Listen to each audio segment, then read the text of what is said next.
What an incredible YouTuber this guy Equanimity is. You boys better stop playing Genshin Impact and subscribe. There are many different types of racing games out there, such as arcade.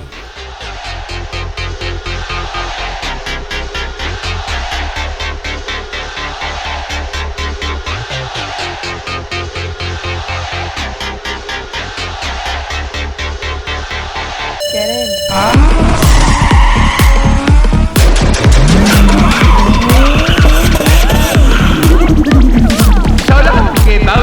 Hey baby, you know I got a thing for bad boys and fast cars. You wanna show me just how bad you are?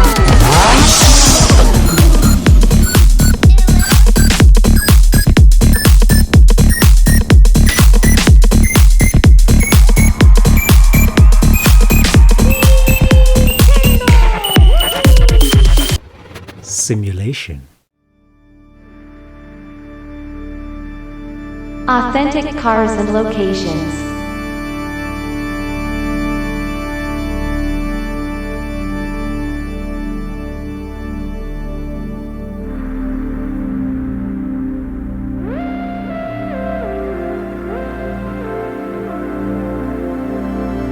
The most realistic physics and handling mechanics.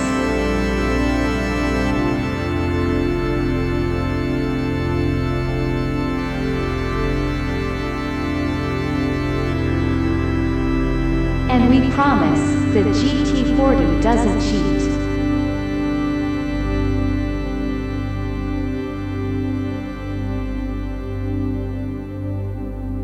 Raw driving emotion.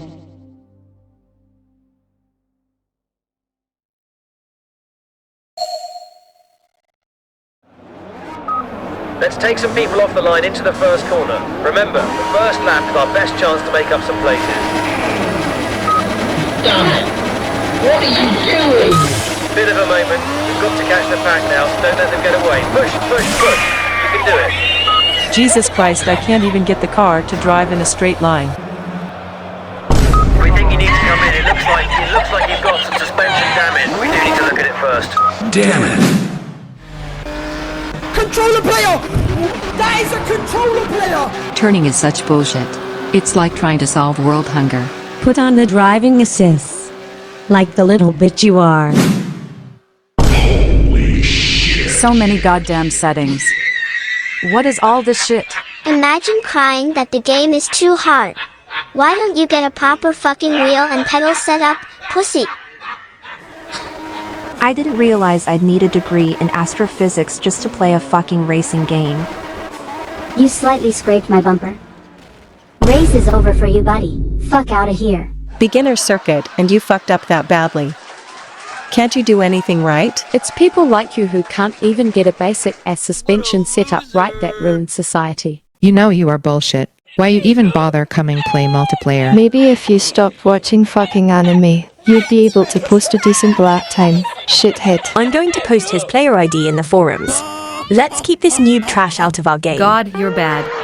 Why don't you go and play some arcadey shit on the PS2? Playing on a gamepad, bastard? I swear to God, if you don't get a bloody wheel and pedal setup, you are a guaranteed chutia for life. And then there's vehicular combat. We can offer you an experience you won't easily forget. Remember my name? You're one of us now. Drive. Oh shit! How the fuck did that hit me? How the fuck did that board hit me? Don't get fucking happy, what the fuck? Holy shit! Look at! Not the focus! Animal! Coyote!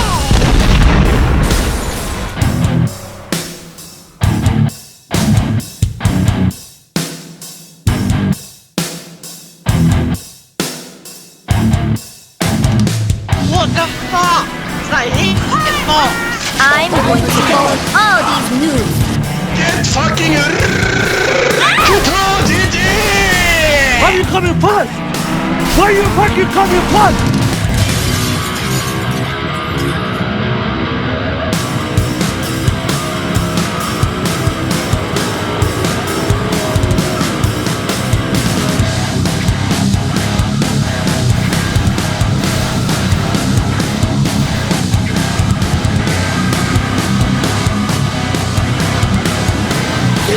I can finally have a break. Oh my god! What are you doing? What are you doing? Shut the fuck up! Fuck me, I fuck you, Barry! There you are, you little shit.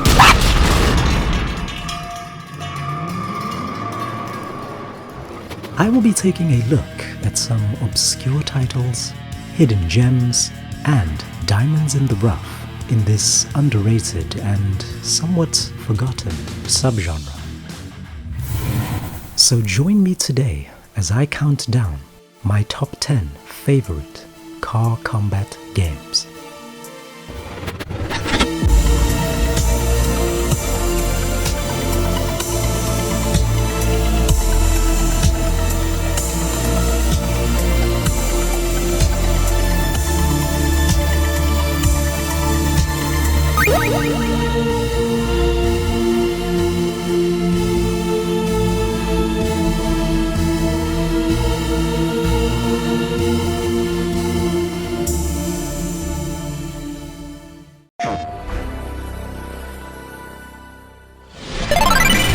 Number 10.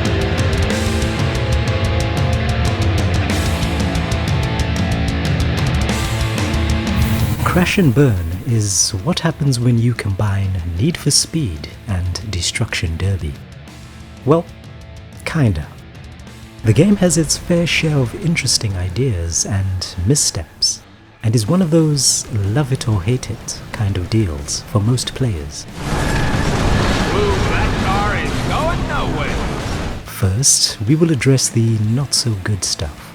The graphics and damage model are nothing to write home about, and the game's presentation leaves a lot to be desired.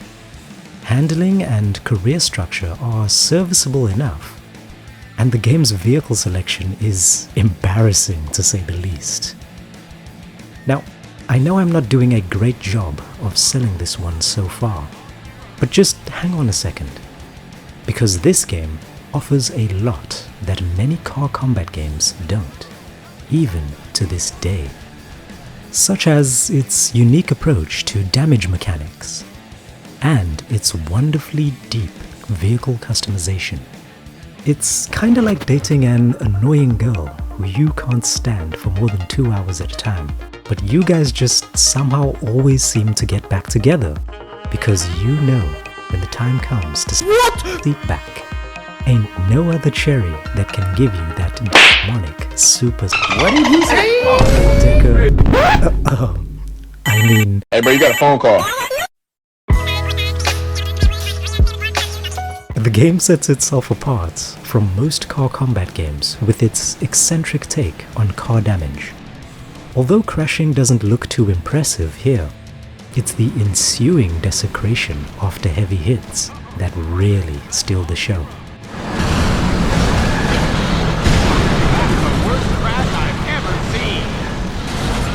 Collisions with your opponents will invariably lead to things like oil slicks and gas leaks.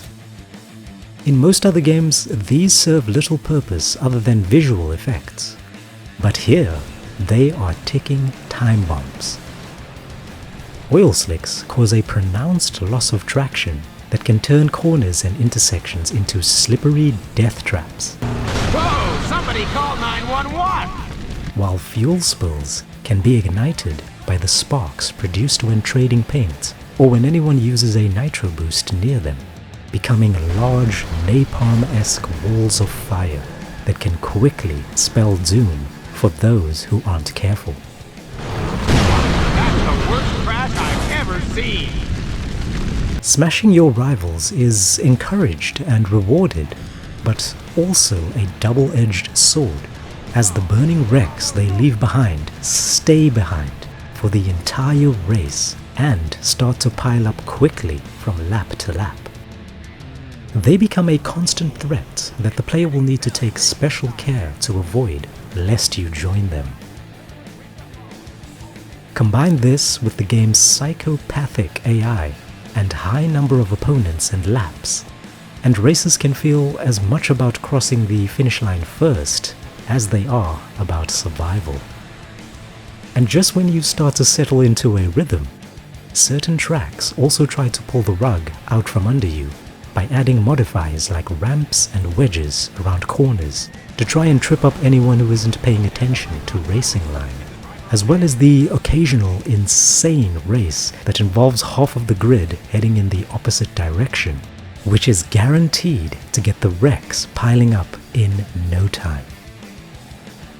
With so many moving parts, races can be very enthralling and unpredictable. But because anything can happen at any time, this also means that they can be very punishing and frustrating. Believe me, nothing is more rage-inducing than having a commanding lead over the competition 10 laps in, only to be turned into a flaming pile of junk by some accursed, nefarious hazard hiding around a tight bend you didn't see coming. Crash and Burn doesn't reinvent the wheel, but its unique blend of mercurial anarchy is genuinely exhilarating, and it's a blast to play. I mean, okay, it kinda sucks, but it has bucket loads of charm. There's tons of fun to be had here, and the more time you spend with it, the more it grows on you. Number 9.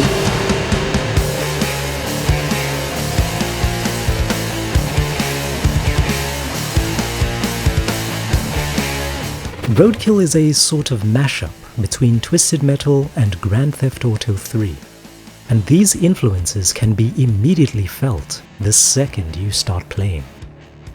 You have missions scattered around the map, which you can tackle at your leisure. Cars that have miniguns and rocket launchers attached to them, and ridiculous characters with cheesy dialogue. What's not to like? Come right on in and look at him. We've got dirty hookers, cheap naughty, any kind of... Oh, you messing with the wrong bitch, asshole! Shut up, fuckbag. You play a vagabond by the name of Mason Strong, as he tries to find his place in a world bereft of law and order, where scumbags and undesirables have overthrown authorities after a deadly sickness sweeps the borders of every city in Hell County. And you do this by undertaking jobs for different gang leaders, while occasionally completing side quests and other activities to further your income and influence. If all of that sounds like a drastic departure from the last game that we discussed, that's because it is. But just hang in there, because car combat is still the focus here, I promise. The game's open world is divided into 3 districts, which you will progress through as the story unfolds, and there are tons of challenges and unlockables to keep your eyes peeled for as you cruise around the streets, which are occupied by hooligans, cops, and mamacitas. Damn, boy! That's a thick... Damn! We got him. Now, open worlds are nothing new, but for its time, this game really shines in that department. For starters, we have hidden collectibles, which normally are just a pain to deal with, as they are useless, ugly, floating pieces of junk hidden in ridiculously hard to reach places that nobody cares about and only serve to pad out the game time and stand between you and 100% completion. But here, they actually serve a purpose. That's right. This game manages to make collectibles worth your time, as they unlock powerful new vehicles and weapons. They pose their own sort of unique challenge as well, because the player will legitimately need to spend time figuring out how to reach some of them, as there were quite a few that forced me to push the game's physics to its limits to get them. But I didn't mind, as they always felt rewarding, because you don't need to collect 1,000 of them to unlock something new, only 4 per weapon or vehicle. This is how collectibles should be, if you ask me. I know you didn't ask, but I just told you anyway. And I've been burnt by Ubisoft open world design and I don't have anyone else to rant to about collectibles, so yeah.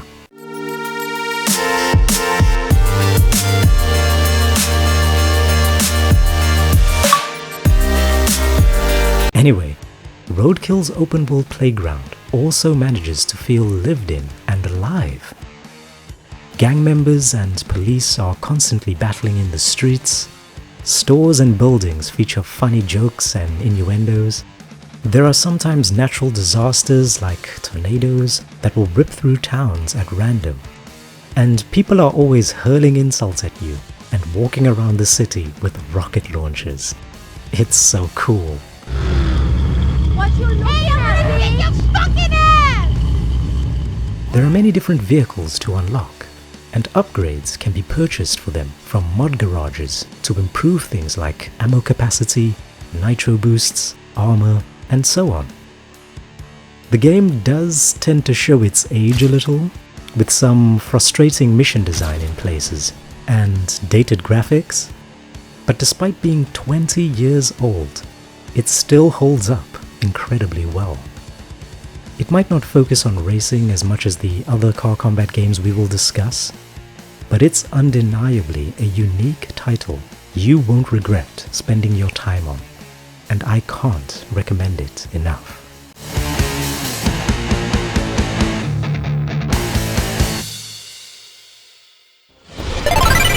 Number 8.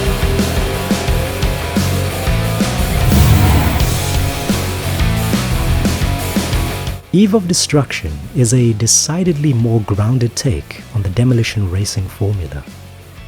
You're a young, aspiring derby racer and have finally managed to scrape up enough cash from whatever soul-sucking job you had to start competing in the local championship. Your grandmother was kind enough to loan you her old grocery getter from the 70s to get you started, and you set out from your trailer to go and either sign up for your first event or trade in Old Faithful for a slightly less crappy junker to race and build up over time. Vehicle handling can sometimes feel a little floaty, especially at first.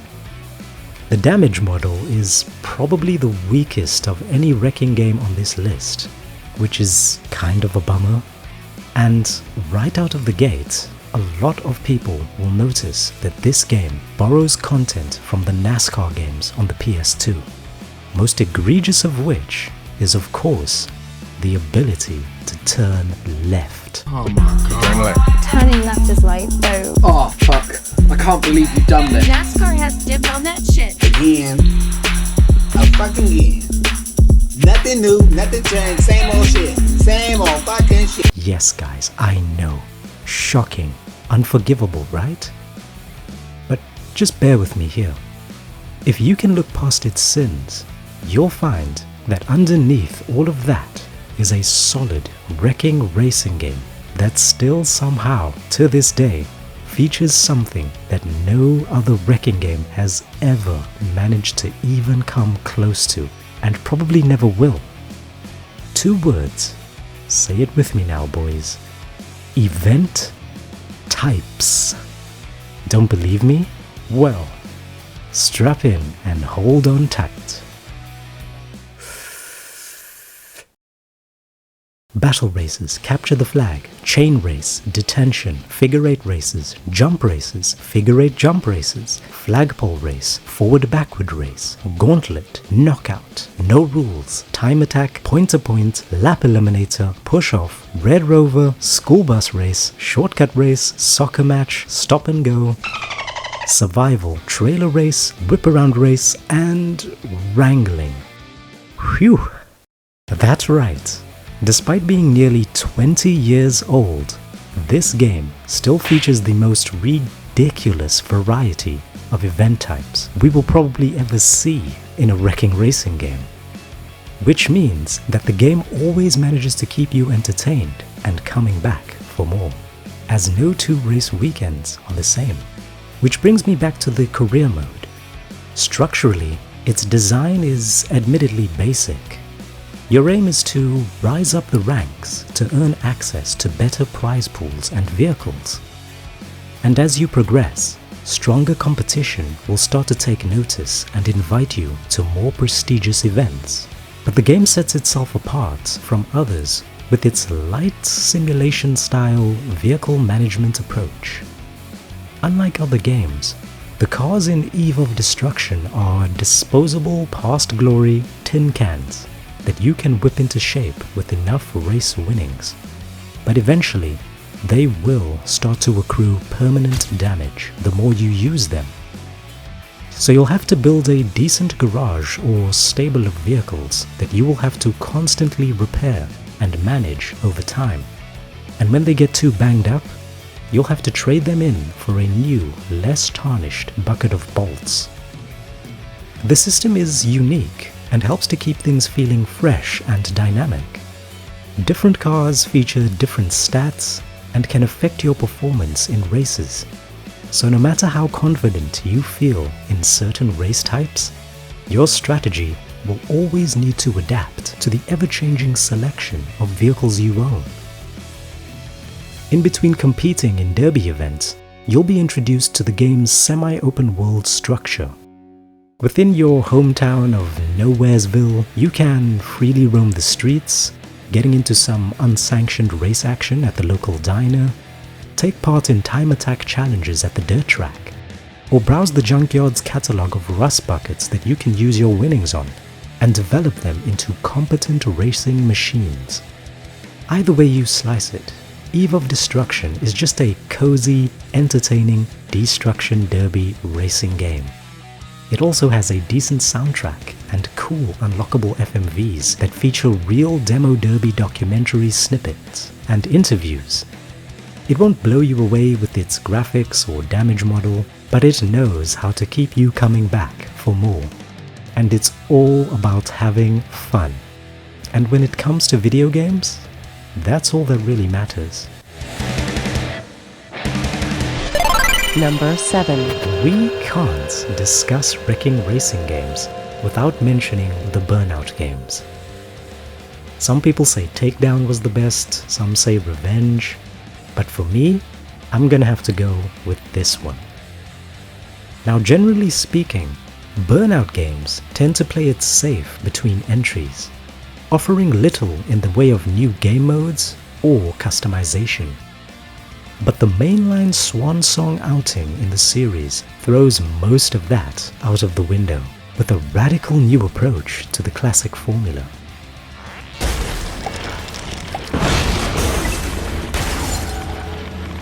Instead of fumbling through menus to get to the action, this time around, we have an open world map that's populated with tons of challenges and race types.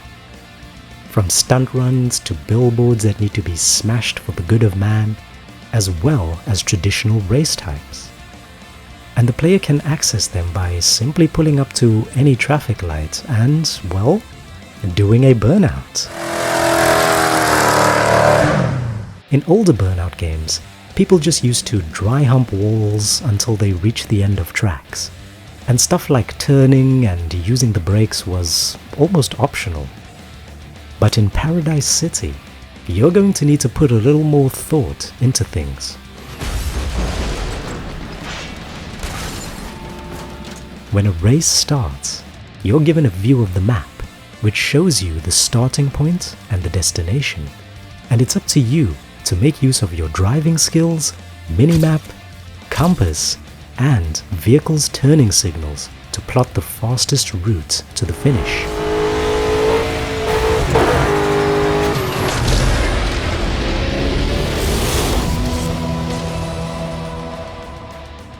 Winning races upgrades your car license, and as you progress, certain opponents that competed against you will start to cruise around in free roam, giving you the opportunity to take them out and add their car to your garage.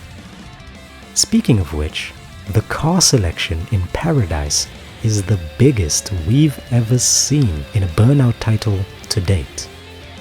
Although a few of them were drip-fed to fans through updates and paid DLC, which I imagine kinda sucked. But still, there's a car here for every kind of Burnout fan, from blazing fast exotics and classics to big bulky muscle cars, as well as sleek Need for Speed-esque tuners. And we even get bikes, which seem like an incredible idea, in theory. However, their implementation leaves a lot to be desired, as most of the races you can use them in are just time trials.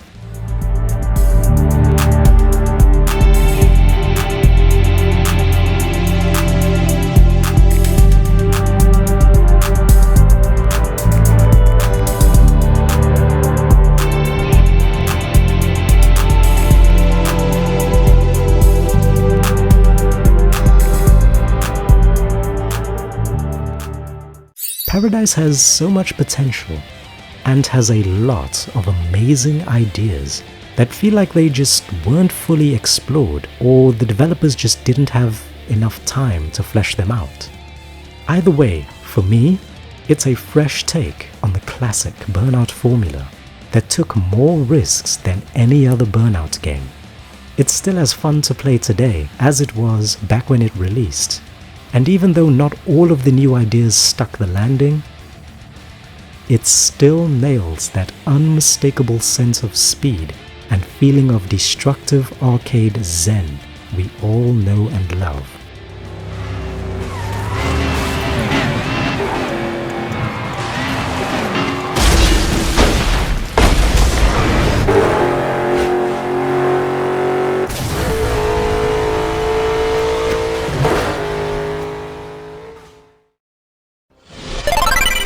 Number 6.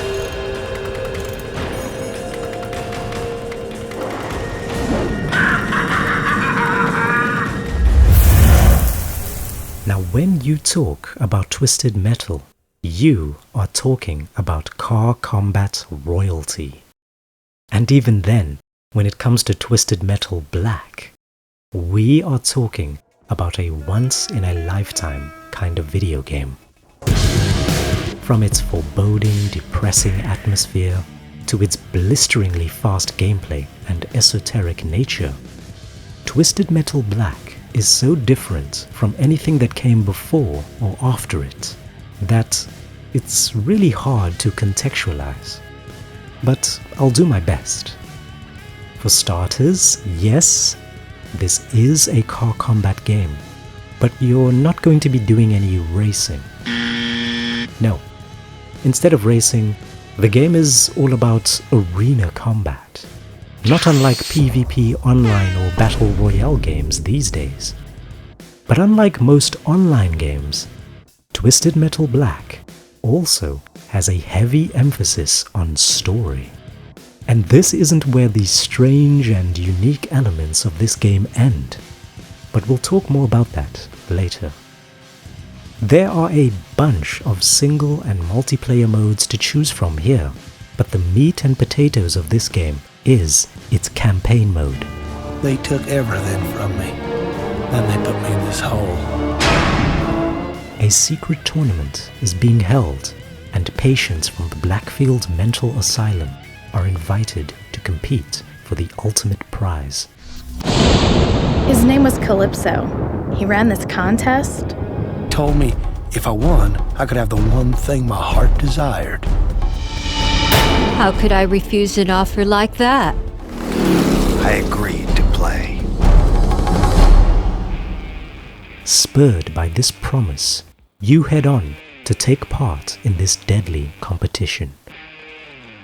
And the game immediately throws you into the deep end. It's up to you to take out everyone else before they get the chance to do the same to you.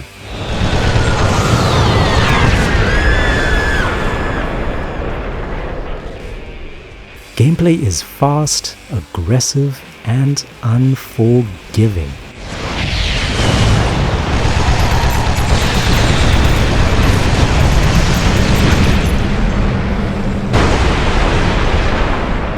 It's also very bare bones, offering nothing in the way of tutorials. Even the menus and UI are very straightforward. And unless you're a die-hard Twisted Metal fan, good luck unlocking any hidden characters without looking up a guide.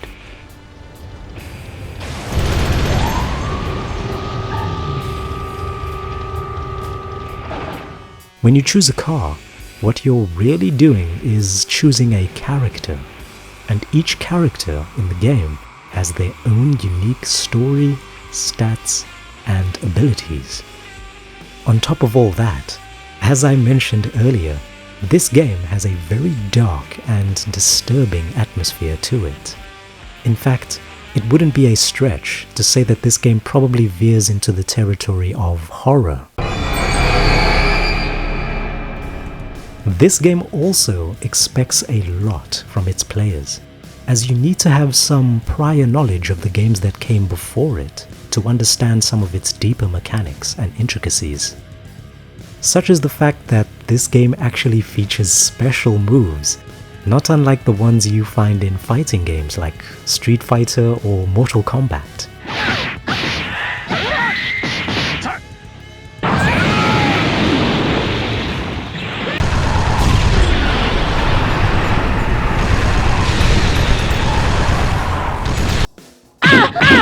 Put in a kick! Explosive.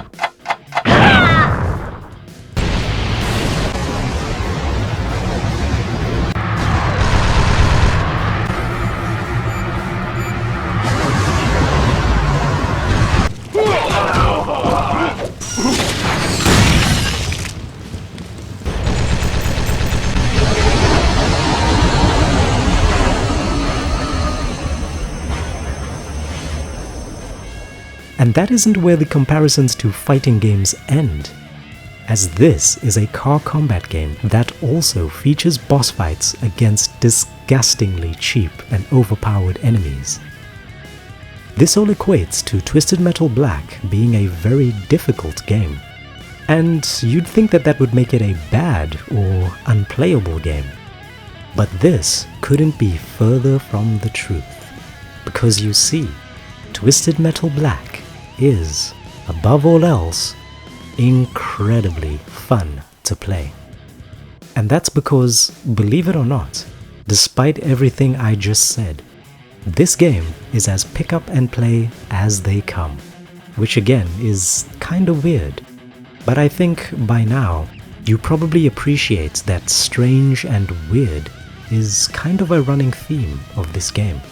There's just so many layers to this disturbing, horror-themed, fighting game-inspired, arena shooter, car combat game that truly makes it special. It's a game on the PS2 that sadly never really got the flowers it deserved. It's sick and twisted, brutally fast-paced, but it's also ridiculously fun to play, and undoubtedly a timeless masterpiece. And anyone who doesn't think so just hasn't had the chance to play it yet.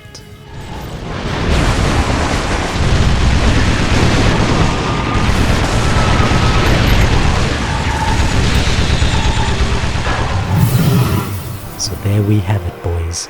The first part of my top 10 favorite car combat games.